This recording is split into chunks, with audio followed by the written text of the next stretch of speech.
All right, me. It is Veterans Day, so it's the same weekend that I finished the first book, but then I also finished Deeper, which is the second book in the Roderick Brian Williams series of Tunnels.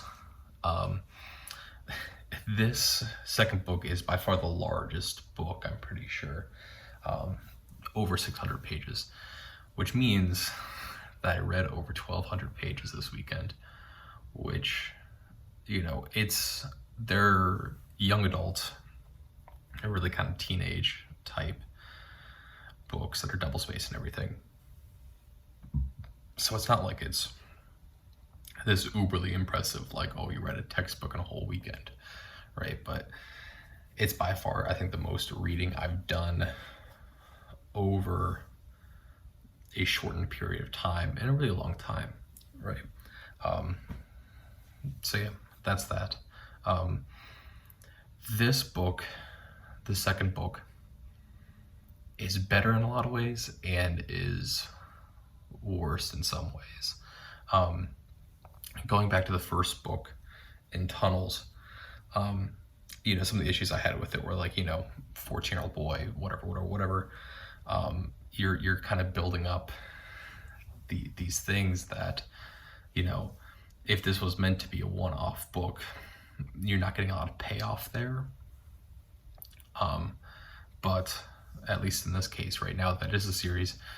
Okay, now you can pay off some of these things and also world build and explore in a way that dangles enough, but also willingly gives answers to things, right? So in that sense, right, because that was one of my main complaints with the first book, in that sense, the second book, it does that very, very well. The other thing that I think that this book does exceedingly well is that the decision was made, because this is the other complaint that I had with the first book. Decision was made that we were going to shift between character perspectives, not necessarily just following different characters, but actively switch between what they're thinking, right? More than just Will and Dr. Burroughs. So in this book, there is a lot of different perspectives that we get to see, that we get to explore a little bit more. And I think we get to see the perspective of what I think is really the most interesting character up to this point, and we could really get to read a lot of them. And then probably another incredibly interesting character. But the big one is Sarah Jerome, who is the biological mother of Will and Cal. And right, I think her story and her struggle as a character is way more interesting than anything else that has occurred so far, because it is a character that struggles with one of the core characteristics and core issues involved with life in general, especially when you're looking at familial relationships. Does her alliance lay with her son or her brother, right? And that's a core issue on whose side do you support? Do you support what part of your family do you really reckon with, right? And it's even more so interesting in this character's case, in Sarah Jerome's case, because the son in this case is Will, and Will was adopted right when they got up to the crust of the earth, the topsoil. And so, right, Sarah in this case has this very, very fascinating issue that she has to deal with, of where does she take the side of the son that she risked everything to get out of, but then never get out of the colony, but then never actually raised the kid because the kid was immediately taken to the foster system, or does she take the side of her brother, who she has certainly known for a lot longer and has been communicating with on occasion, but never really actively seeing or being around for 12 years, right? That's a fascinating struggle to look at, to deal with. And, you know, eventually she ends up making the choice to support her brother, because she gets told the lie that it was Will's fault and Will sacrificed her brother, and that, you know, Will has done all these things to destroy, right? Because it also involves a whole other issue, right, of where the, you know, the great question of, can you ever really abandon your roots and abandon how you were raised, right? And throughout the Sarah instances and this Sarah character arc, we see that a lot, in which she still has some thoughts and feelings and still talks in a way, or her initial reaction is in a way that is still very reminiscent of, you know, the higher spot in the colony that she possessed when she was still down there. And it's all just absolutely, like, that's by far the most interesting character arc to me. So yeah.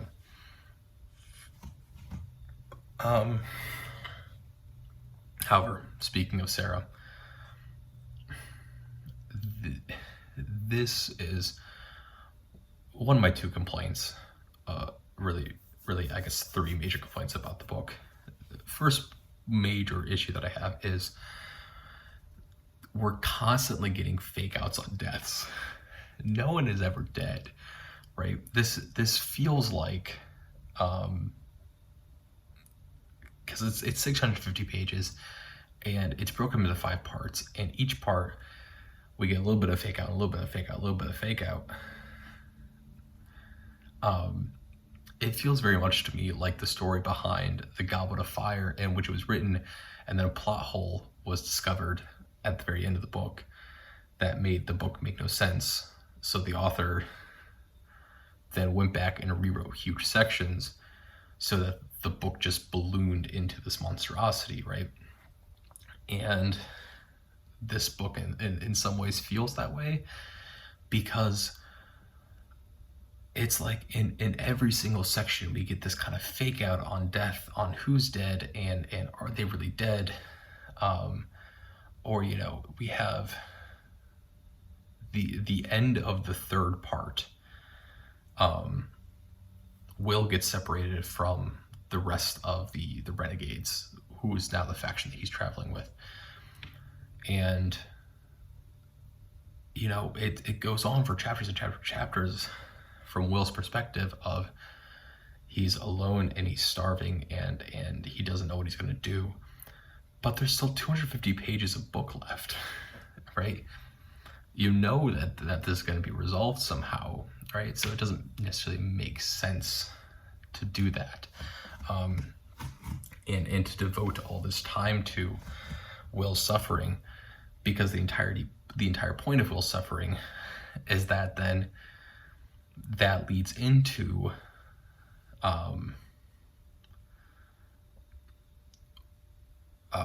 Chester and not necessarily Chester, but Cal and Elliot and Drake getting caught in a trap, and them thinking that Drake has been killed, and so they all run away. And so now Elliot to some extent, as well as mostly Chester, blame Will for the death of kind of their leader, their mentor, and Drake. But then we find out Drake's not dead, right? And so you have this huge, a very large portion of this book dedicated to something to set up a fake out, right? But yeah, right. So yeah, that's that. It's just thing after thing after thing. And then, so like when characters do really die, like how Cal dies at the very end of this book, it doesn't have the same emotional weight because we read 7 different deaths throughout the book so far. We read a death every 100 pages. And of course, the big deal with Cal's death is that Will finally realizes that, oh, I'm the asshole here. I'm the one that has ruined everything, right?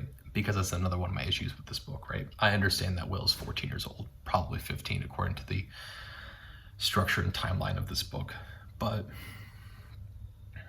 Will, even as, this young teenager, should still have the ability to recognize, oh, it has been all of my own decisions on what we're going to do and how we're going to do things, and even my own indecisions that has led us all to this point, and has indirectly led to what we presume as the death of multiple people, because he presumes that his mom is dead. He presumes that Drake is dead. He now knows that Cal is dead. And then Tam, he's indirectly responsible for the death of Tam. Imago, the grandmother, right?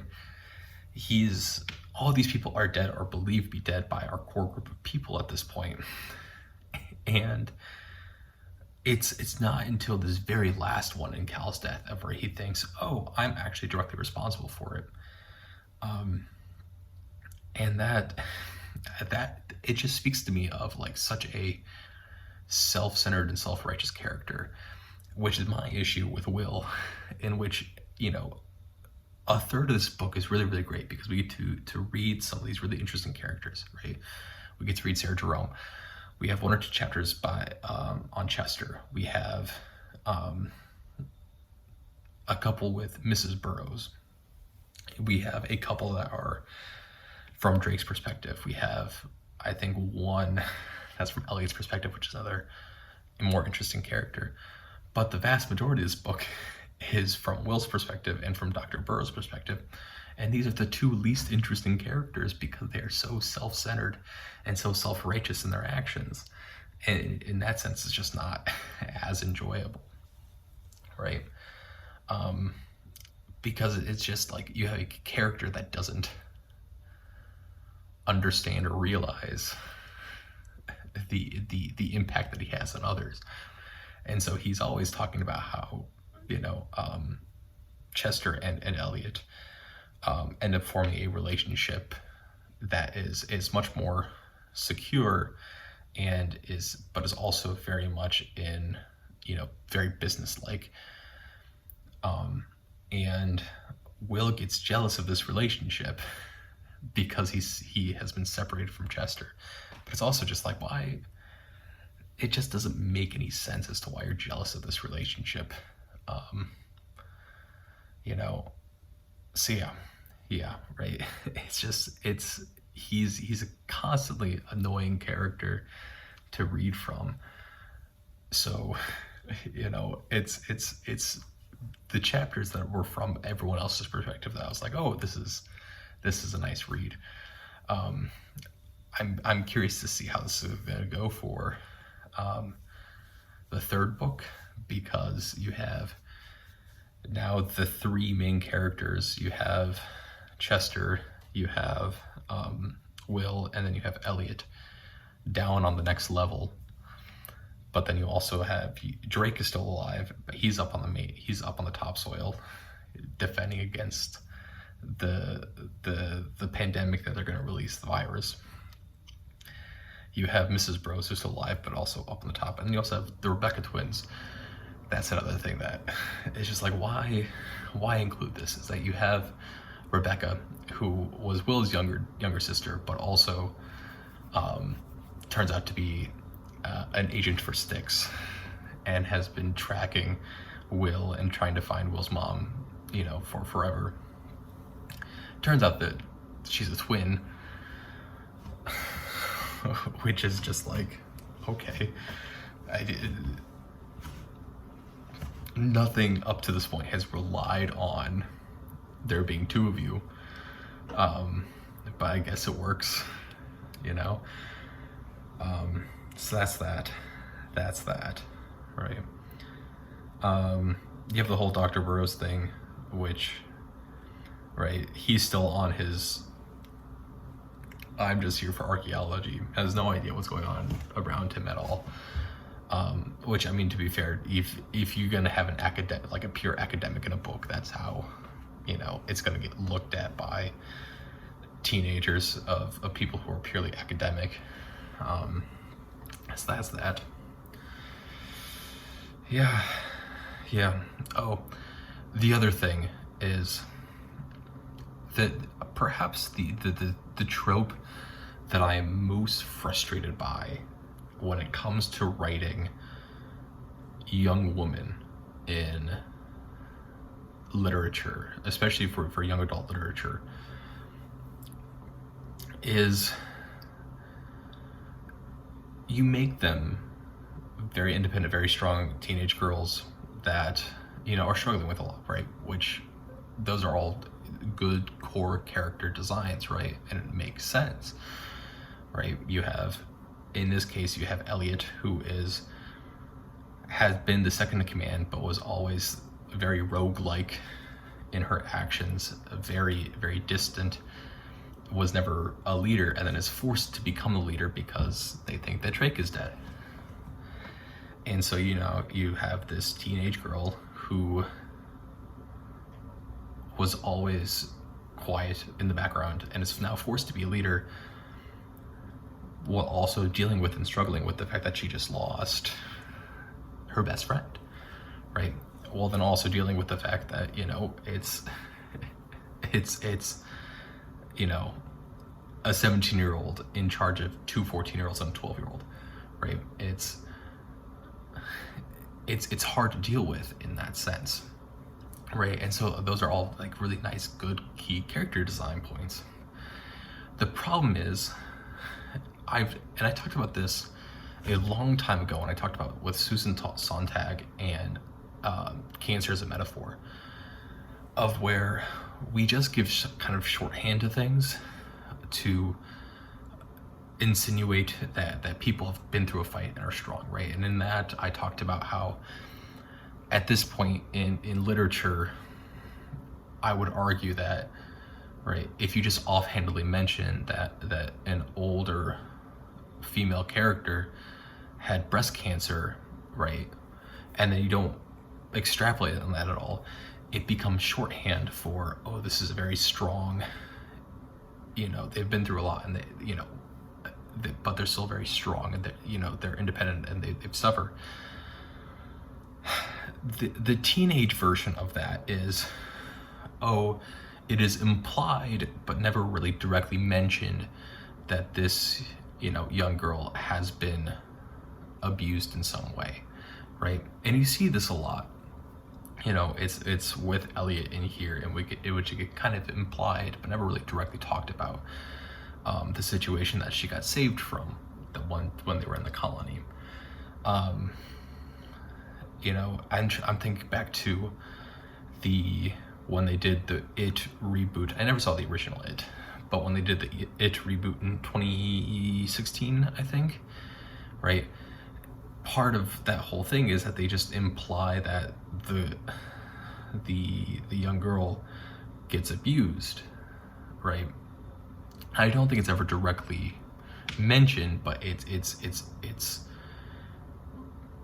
explained a lot through her actions and her interactions. It came up again with Catcher in the Rye, in which it's implied about who Jane Gallagher is, but it's never, directly, talked about. And it's a thing that just kind of goes on and on and on when we talk about young women in literature, right? Especially for young women in literature that is written for a teenage audience or a young adult audience, is that we just kind of throw that in there as a shorthand. We never bothered to really talk about it or explain it. We just kind of go, okay, if this has happened in her life, then she's going to act these certain ways, and she's going to be a little more standoffish and whatever. which is, it's horrible to take something that is so immensely vile in interactions between someone who is trusted and someone who is on the lower end of the power scale, and power dynamic, and then just kind of devolve it into something that gets offhandedly mentioned in one chapter, in one portion, and then Will just thinks, oh, I've got her all figured out now on how she's going to act, right? So, yeah, you know.